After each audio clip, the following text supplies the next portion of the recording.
have you ever wondered how you do that? How you manage to focus on one thing and just tune out everything else? Well, today we're going to explore the incredible part of your brain that's running the whole show, the prefrontal cortex. It's your brain's very own attention engine. I mean, really think about it. How does this organ inside your skull actually control your goals, your plans, your ability to stay on track? How does it stop you from getting sidetracked by every notification, every sound, every random thought that pops into your head?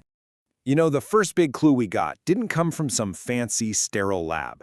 It came from a pretty gruesome accident that, believe it or not, gave us a shocking peek into the brain's control room. Right, so our story starts with probably one of the most famous patients in all of neuroscience, a guy by the name of Phineas Gage. Gage survived this unbelievable accident where a massive iron rod shot straight through the front of his skull. He lived, which is incredible, but he was a different person. The guy who was once a reliable, responsible foreman became impulsive, erratic, and just couldn't stick to a plan. And this tragic event was really the first solid piece of evidence that this front part of the brain, the prefrontal cortex, wasn't just filler. It was the very seat of our personality and our self-control. So here's the game plan for our deep dive. We've just met Phineas Gage. Next up, we're going to figure out what attention even is. Then we'll look at the brain's wiring that makes it all work, see some of that wiring in action with lab evidence, and finally, we'll talk about how our attention works over time. Let's start thinking of the prefrontal cortex, the PFC, as the conductor of a huge orchestra. Its job isn't to play a specific instrument, right? No. Its job is to guide all the other sections, the strings, the brass, the percussion, to create one focused, harmonious piece of music. And that guidance, well, that's what we call attention.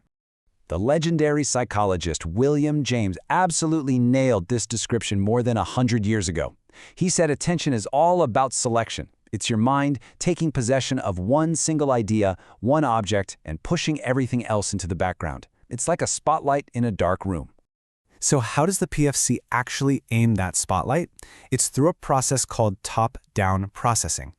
Think of your brain's CEO, that's the PFC, sending out memos to all the different departments. It's telling the sensory areas, hey, pay attention to this and ignore that. This is that mental power you use when you're trying to read in a noisy cafe. It's your goals and your intentions literally shaping what you perceive. All right, so how does the CEO actually send out those memos? Well, it's not telepathy. It's a really complex but super elegant network of physical connections. Now, I know this diagram looks complicated, and honestly, it is. But the big idea here is simple. Just think of the prefrontal cortex as the central airport hub. You can see it has all these direct flights going out to the other major airports in the brain, the ones that handle movement, sight, and so on. It's the central hub that connects everything together. And the PFC uses three main strategies to get its messages across. First, you've got direct projections. These are like a direct phone call to another part of the brain. Second, it can influence these things called neuromodulatory systems. This is like sending out a company-wide email blast, releasing chemicals that change the whole brain's mood or alertness. And third, it has a line to the thalamus, the brain's main switchboard, which helps filter what sensory info even gets through to begin with.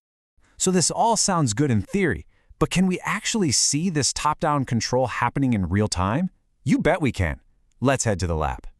So check out this experiment. A monkey is shown a little cue on a screen for just a second. Then the screen goes blank.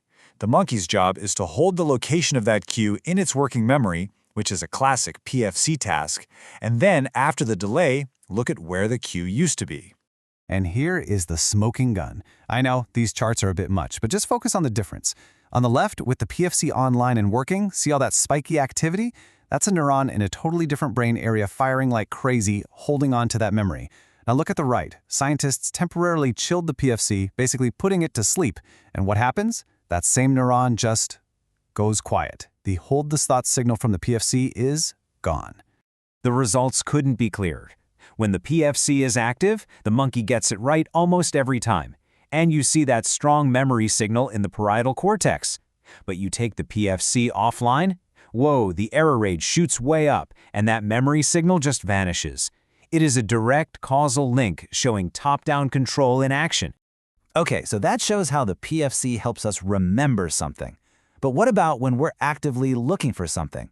In this next experiment, a monkey is told, okay, your job is to find the flower.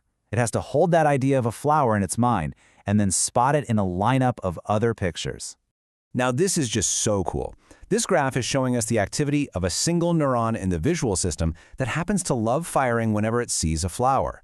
That strong red line, that's its response when the flower is the target. But look at the dotted line. That's the neuron's response to the exact same flower image when the monkey was told to look for something else. The top-down signal from the PFC literally told that neuron, nope, not interested right now, quiet down. Your attention changes how your brain sees the world on a fundamental level. But here's the thing. Attention isn't just about what you focus on or where you look. The PFC is also a master of timing. It's in control of when you pay attention. Your brain is a full-on prediction machine. It's constantly crunching the numbers from past experiences to figure out when something important is most likely to happen next. It's why a baseball player can anticipate a fastball, or how you know just the right moment to chime in during a conversation. Your brain ramps up attention right when it's needed most and conserves that energy the rest of the time. The math concept for this is called conditional probability. It sounds fancy, but you use it all the time without even thinking. You know, like when you're waiting for a late bus. The longer you wait, the more and more certain you become that it has to arrive in the next minute. Your brain is doing that same kind of calculation all day long. And this graph shows us what that mental math looks like in the lab. Just forget the details for a second and just look at the shape of that curve. As more time ticks by without an event, the brain's expectation that the event will happen now goes up and up and up. That rising line is your brain literally turning up the dial on attention, getting ready for that bus to finally come around the corner. So, let's bring it all together. From the strange case of Phineas Gage to the precise firing of a single neuron, we see the prefrontal cortex as this master conductor. It takes our goals, our intentions, and uses them to direct this incredible symphony of activity across the entire brain, letting us plan, focus, and make our way through a really complicated world.